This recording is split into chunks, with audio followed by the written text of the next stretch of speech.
हाँ, तो मेरे प्यारे बच्चों, कैसे हैं आप लोग। आशा करते हैं कि आप लोग मस्त होंगे और स्वस्थ होंगे।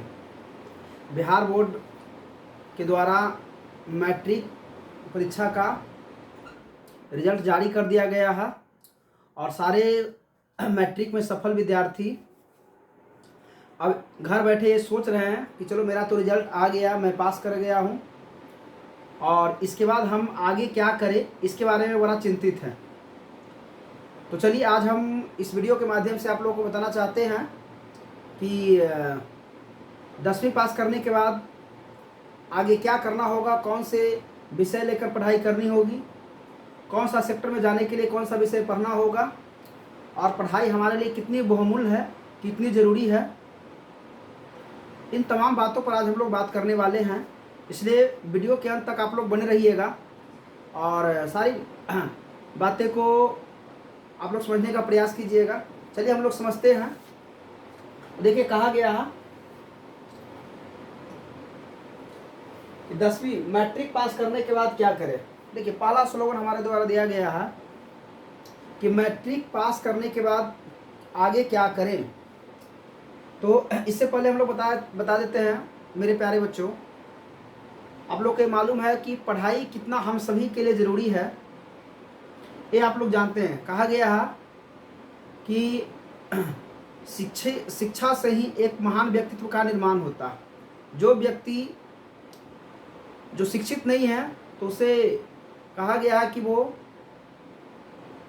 एक सज्जन समाज और एक शिक्षित समाज के बीच में बेहतर तरीके से अपना जीवन यापन नहीं कर सकते। इसलिए शिक्षा बहुत ज़रूरी है और जब शिक्षित होते हैं तो भी आपको अपने बहुमूल्य अधिकार मालूम होता है।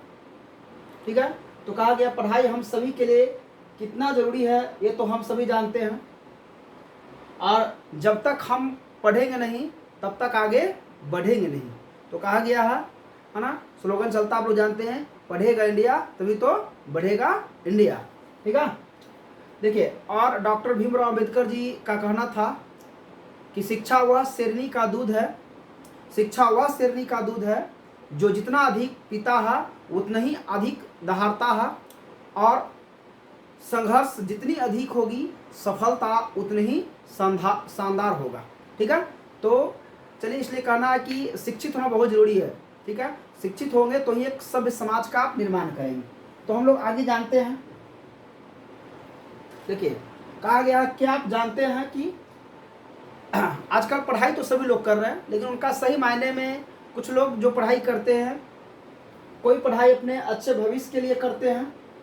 ठीक है, कोई पढ़ाई जो है अपने अच्छे भविष्य निर्माण के लिए कर रहे हैं, कोई पढ़ाई अच्छी नौकरी पाने के लिए कर रहे हैं, कोई पढ़ाई अपने नॉलेज को बढ़ाने के लिए कर रहे हैं। ठीक है, तो कोई पढ़ाई अपने परिवार और समाज सेवा के लिए कर रहे हैं।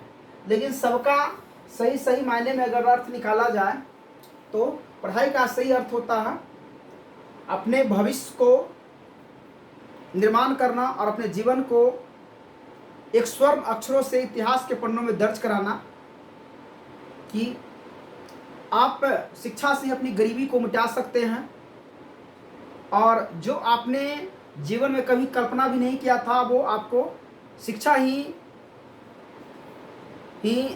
आपके जीवन को उस लक्ष्य तक पहुंचा सकता है। कहा गया किताबें वो हथियार है जो स्वयं चुप रहती है, लेकिन जिसने भी इसे पढ़ लिया उसे पढ़ना, उसे बोलना, लड़ना और अपने अधिकार के लिए संघर्ष करना सिखा देती है। इसलिए शिक्षित होना बहुत ज़रूरी है। चलिए अब हम लोग आगे जानते हैं।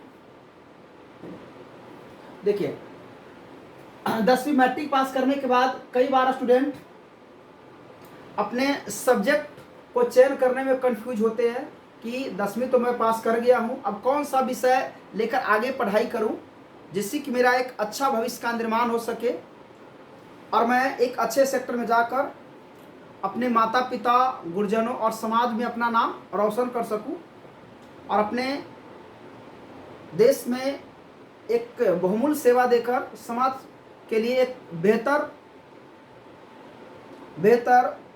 निर्माण कर सकूं।